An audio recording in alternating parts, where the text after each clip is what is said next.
Bismillahirrahmanirrahim. Assalamualaikum warahmatullahi wabarakatuh. Perkenalkan, saya Ihsanti Sulistia Utami dengan NIM 1908 10 21 04 dari jurusan Pendidikan Bahasa Arab semester 3. Di sini saya akan sedikit menjelaskan tentang pengertian pemerolehan bahasa dan juga pembelajaran bahasa serta persamaan dan juga perbedaannya. Mari kita simak. Poin pertama, pengertian dari pembelajaran bahasa dan pemerolehan bahasa. Pembelajaran bahasa adalah proses yang berlangsung terhadap anak-anak yang belajar menguasai bahasa pertama atau bahasa ibu. Dalam pemerolehan ini, seorang anak akan mencerna tata bahasa yang dibicarakan oleh orang tua mereka. Lalu mereka akan berusaha berbicara sesuai apa yang didengar. Nah, ada prinsip-prinsipnya juga nih. Prinsip-prinsip dalam pemerolehan bahasa pada anak. Yang pertama, berlangsung dalam situasi informal. Anak-anak belajar tanpa beban dan berlangsung di luar sekolah. Yang kedua, pemilihan bahasa tidak melalui pembelajaran informal, pembelajaran formal di lembaga pendidikan seperti dalam sekolah atau kursus. Yang ketiga, dilakukan tanpa sadar dan secara spontan. Dan yang terakhir, dialami langsung oleh anak dan terjadi dalam konteks berbahasa yang bermakna bagi anak. Nah, pengertian pembelajaran. Pembelajaran adalah proses yang dilakukan pada seorang anak melalui pengajaran serta pemerolehan pengetahuan, keterampilan belajar, dan sebuah pengalaman. Dalam pembelajaran bahasa, kita dituntut berkewajiban menguasai bahasa untuk dapat berkomunikasi dalam bahasa masyarakatnya.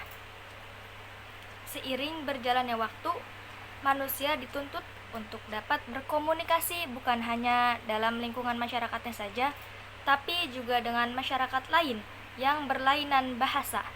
Inilah yang menuntut kita untuk memahami dan menguasai bahasa mereka, yaitu bahasa kedua atau bahasa asing.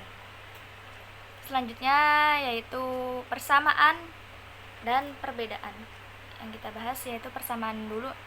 Persamaan antara pemerolehan bahasa dan pembelajaran bahasa, yaitu keduanya sama-sama sebagai proses pembentukan dalam berbahasa, meniru model sekitarnya dalam berperilaku baik, memahami bahasa yang akan digunakan, serta mempelajari kaidah-kaidah dalam berbahasa.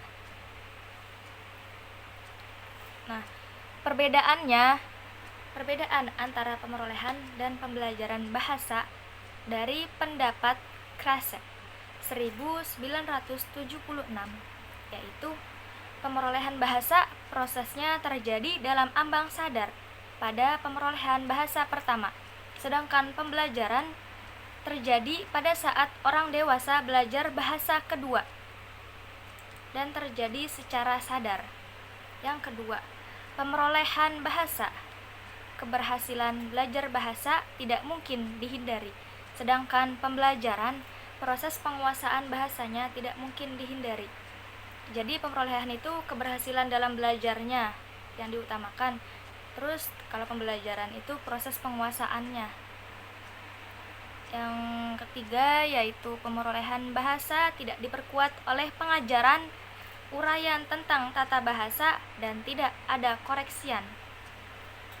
Sedangkan pembelajaran, kemampuan yang dimiliki merupakan hasil dari pengajaran dan pembelajar memiliki rumusan-rumusan aturan tata bahasa.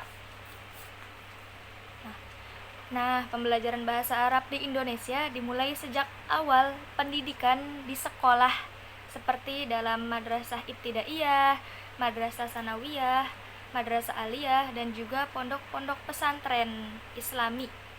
Nah, kalau MI, MTS, terus MA itu kan sekolah-sekolah swasta yang lebih mempelajari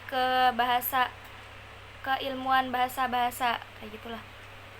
Nah, jika dalam sekolah negeri tidak ada pembelajaran bahasa Arab di dalamnya dan lebih memfokuskan kepada pelajaran-pelajaran umum.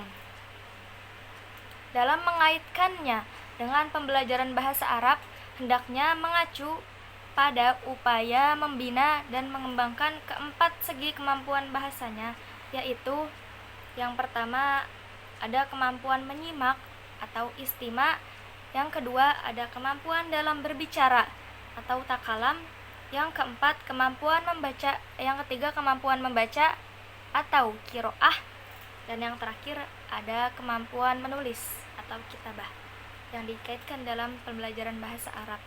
Itu ada menyimak, berbicara, membaca, dan juga menulis.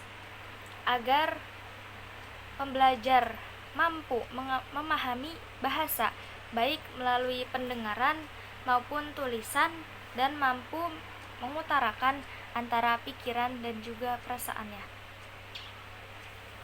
Alhamdulillah, sekian dari saya, kurang lebihnya mohon maaf. Maaf apabila banyak kata-kata yang salah. Terima kasih. Wassalamualaikum warahmatullahi wabarakatuh.